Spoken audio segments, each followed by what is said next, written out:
Bonjour, je suis Céline Malhomme, coach d'action pour les entrepreneuses. Et aujourd'hui, je vais te parler du critique intérieur. Un petit mot sur l'origine du critique intérieur. Ce sont des injonctions de notre entourage qu'on a entendues dans notre enfance et qu'on a intériorisées, qu'on a acceptées comme siennes, qu'on a dit oui, j'accepte, j'y crois, à l'intérieur de nous. C'est pour ça qu'on parle de critique intérieure. Concrètement, comment se manifeste ce critique intérieur? Par des petites phrases. On dit parfois une petite voix dans notre tête, une petite voix désagréable qui dit quelque chose du genre « Oh, c'est encore une fois, tu vas te ratatiner » ou alors « C'était nul ce que tu as fait » ou alors « Oh, ça sert à rien, de toute façon, ça ne marche jamais ». Toutes ces petites phrases que vous entendez, ça a des graves conséquences finalement sur vos actions et sur votre réussite. Pourquoi? Parce que ces petites phrases vous dissuadent d'essayer. Donc parce que du coup, ils vous gardent des erreurs. Il ne faut surtout pas faire des choses pour faire les erreurs. Tu vas encore te ratatiner, tu vas encore te tromper. C'est une injonction qui vous empêche de faire des erreurs, d'essayer et probablement de recommencer. Donc ça vous empêche d'agir, vous procrastinez tout simplement. Il y a des choses des phrases qui vous dévalorisent, comme « Oh, c'était nul, tu aurais pu mieux faire ». Ça, c'est une petite phrase qui dévalorise vos actions, les résultats, même s'ils étaient très très bien, et qui même peuvent faire chuter l'estime de vous. Donc, les phrases des critiques intérieures ne sont pas du tout anodines. Elles fonctionnent, elles travaillent sur le durée et peuvent nous faire chuter notre confiance en nous, estime de nous et évidemment notre acceptation de nous. Et donc, ce sont aussi les 3 leviers qu'on peut activer pour les vraies batailles aux critiques intérieures. Estime de soi, confiance en soi et amour de soi. Estime de soi, ça concerne notre valeur propre. La plupart du temps, c'est quelque chose qu'on a admis, qu'on a développé depuis l'enfance, mais on peut quand même y travailler en étant adulte. Confiance en soi, ça se travaille par des actions. On agit et dans ce cas, la confiance en nous augmente. Et amour de soi, c'est quelque chose qu'on ne peut avoir que si on se connaît et si on s'accepte. Alors, quelles sont concrètement les étapes pour les vraies batailles critiques intérieures? J'en ai nommé 7. Je vais vous en parler rapidement. N'hésitez pas à voir les vidéos dont le lien s'affiche en dessous et au-dessus aussi, qui est le replay de mon live où j'en ai parlé longuement. Alors, quelles sont ces 7 étapes? La première étape, c'est d'éliminer déjà le critique extérieur.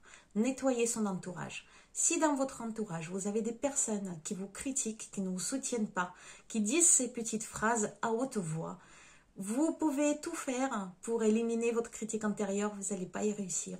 Parce qu'à chaque fois, quand vous allez entendre cette petite phrase de l'extérieur, de quelqu'un, la plupart du temps que vous aimez, qui vous est proche, probablement votre mari, votre maman, votre femme, votre frère, votre sœur, vous allez renforcer le critique intérieur.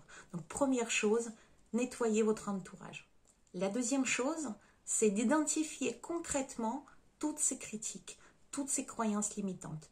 Les noter dans une liste, dans un fichier et travailler chacune d'entre elles avec des questions concrètes.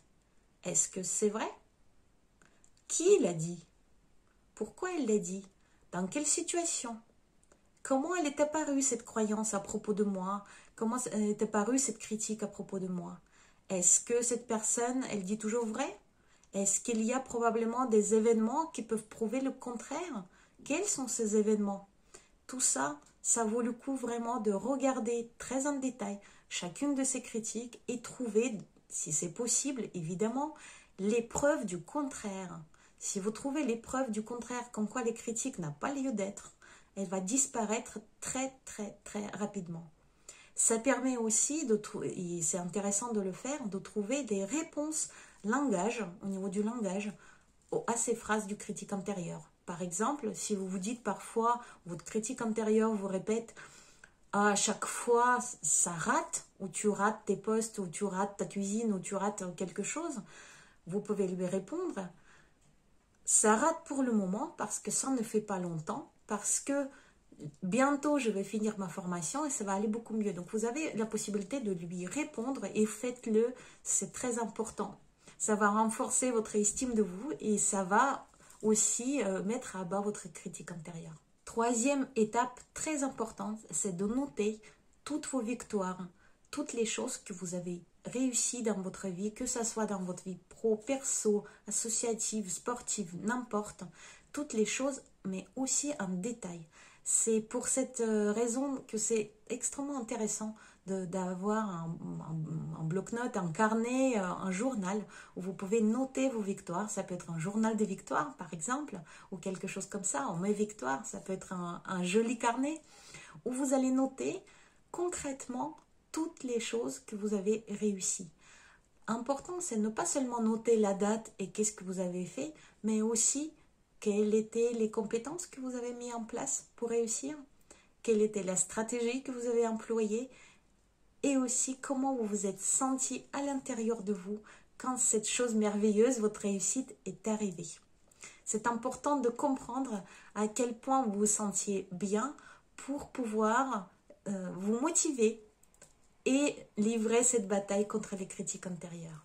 La quatrième étape que la plupart des personnes oublient, en tout cas souvent les entrepreneuses l'oublient puisqu'ils ont des journées très chargées en développement de leur activité, c'est de faire des choses dans la journée qu'elles font bien, qu'elles aiment faire, qui ont un rapport avec leurs ondes de génie ou en tout cas avec leur talent, qui les mettent dans l'état de flow et où le critique intérieur tout simplement ne dit rien, il se tait parce qu'il n'a rien à dire et de toute façon vous n'allez pas l'entendre tellement vous êtes bien. Faire ce genre de choses, ça vous fait du repos d'une part et d'autre part ça renforce votre confiance en vous et votre estime de vous. Ça vous permet également de vous concentrer sur vos forces, des choses que vous faites bien, plutôt que de vous concentrer sur les choses que vous ne faites pas bien pour l'instant. La cinquième étape concerne vos actions. Pensez à ne pas mettre dans votre planning que des choses qui sont en accord avec votre état actuel d'énergie. Si le matin vous vous rendez compte que vous n'êtes pas en pleine forme, ne vous mettez pas dans le planning des choses qui, vous savez, demandent beaucoup d'énergie. Pourquoi ? Parce que vous n'allez pas les faire. Et si vous essayez de le faire, vous allez probablement échouer. Et donc, vous allez renforcer encore votre critique intérieure qui va dire « gna gna gna ». Tu l'as toujours pas fait ou alors tu l'as mal fait. Ne lui donnez pas cette chance de ressortir avec ces petites phrases.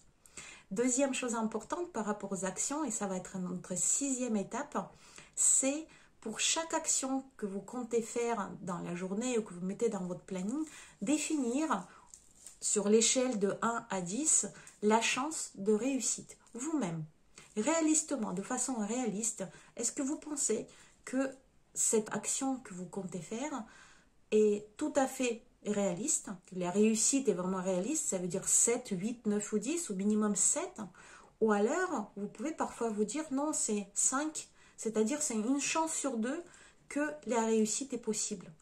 Si vous mettez 5, ne mettez pas cette action dans votre planning, mettez-la plus tard et réfléchissez pourquoi vous mettez 5 en tant que note de réussite ou au niveau de réussite de cette action. Peut-être qu'il vous manque encore des compétences, du temps, des informations. Donc ne commencez pas une action qui, dès le départ, n'est pas vouée à la réussite, qui est probablement vouée à l'échec une fois sur 2. Donc ne donnez pas cette nourriture à votre critique intérieure. Et la dernière étape, c'est vous entourer des personnes motivantes et leur dire, leur nommer vos victoires, si possible tous les jours, le plus souvent possible.